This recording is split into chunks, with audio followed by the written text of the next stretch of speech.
So China, I heard that they're banning children from playing video games more than 3 hours a week. The reason why this is interesting, we talked about video game stocks before, Hero. A lot of the video gaming culture stems from Asia, and I watch a lot of these documentaries. I never forget it was a documentary I watched on I believe it was somebody in China. I'm pretty sure it was China, and the guy went blind because he was playing video, and it's different. Like they have different their games on their phone are a lot less like complicated. It's like very like simple, like formatted games, like low level technology.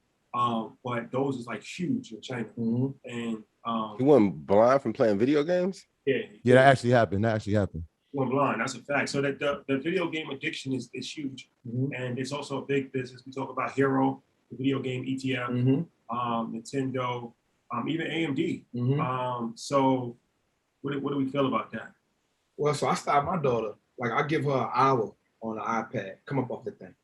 You know what I'm saying? I don't take it from her, but I be like, not too much, because what happens is China understands the idea of letting something else program the kids, bro.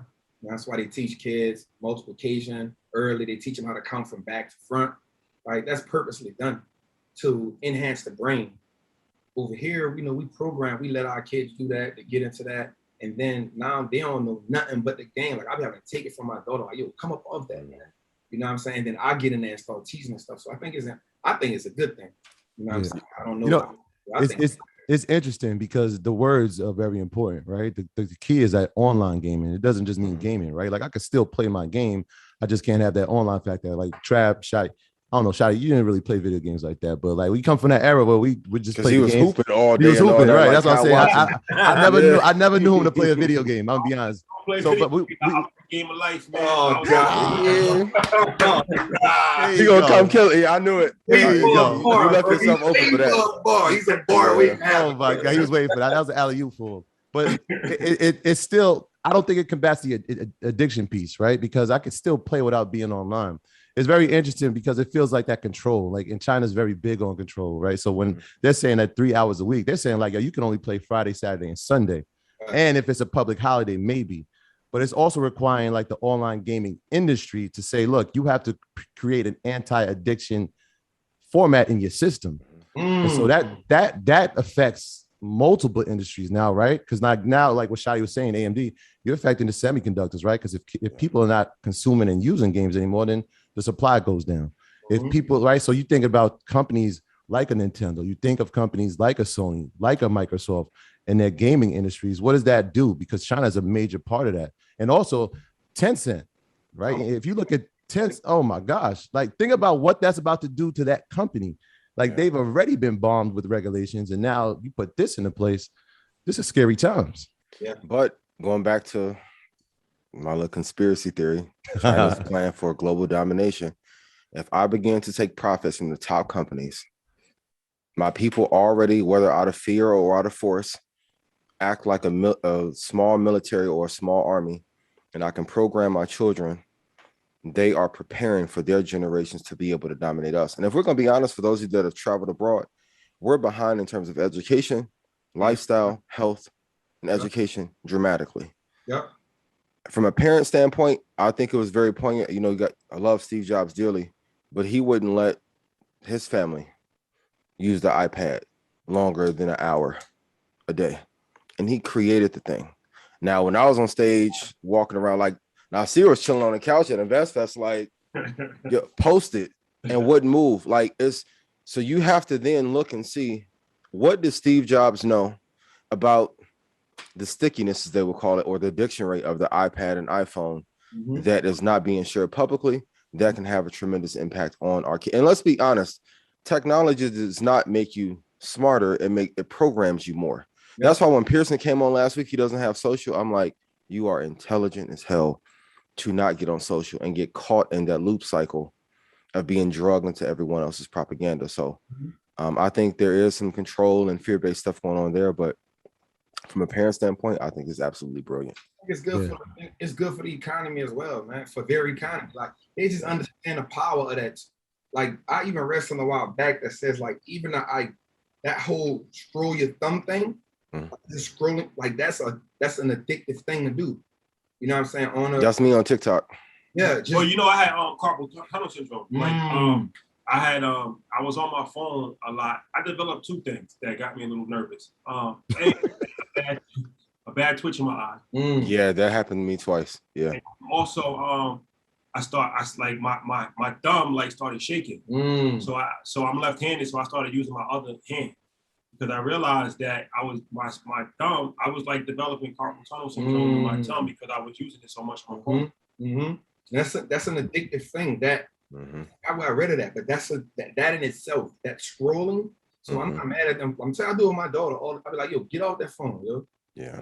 Get off that iPad. Nah, so and it's gonna force us to be parents, man. Yeah, I was gonna say like the iPad becomes the babysitter for a lot of people. Go on that pad. Yeah. Go get your iPad.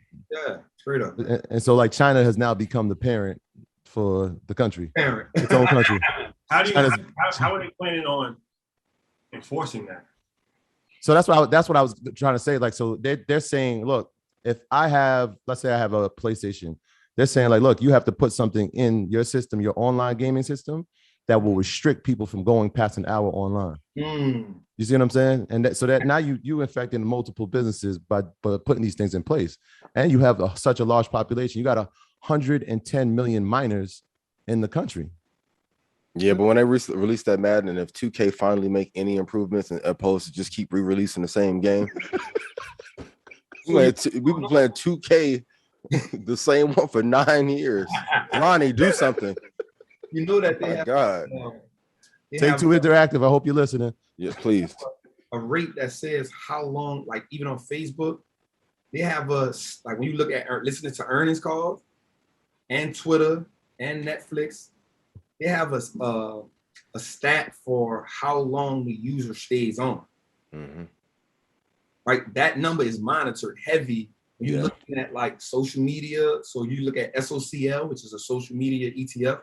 If you go inside of that ETF and look at those social media companies, if you get inside that 10K report, there's a stat inside of them lines that says the average hourly rate or the average user rate of each person, something like that. And it tells you my bad. Do you know which platform has the longest user rate? I'm sure it has to be in the Facebook ecosystem, but I'm interested to see what TikTok is. I think it's YouTube. It may be YouTube. Really? YouTube is a social media. And the reason because YouTube allows those like there's people on YouTube with like the dude Ryan, like he has. Oh my God! You know what I'm saying? The thing about the algorithm is that they keep you hooked. Yeah. So it's like you watch a video and then they send you they send you the recommended video and you get caught.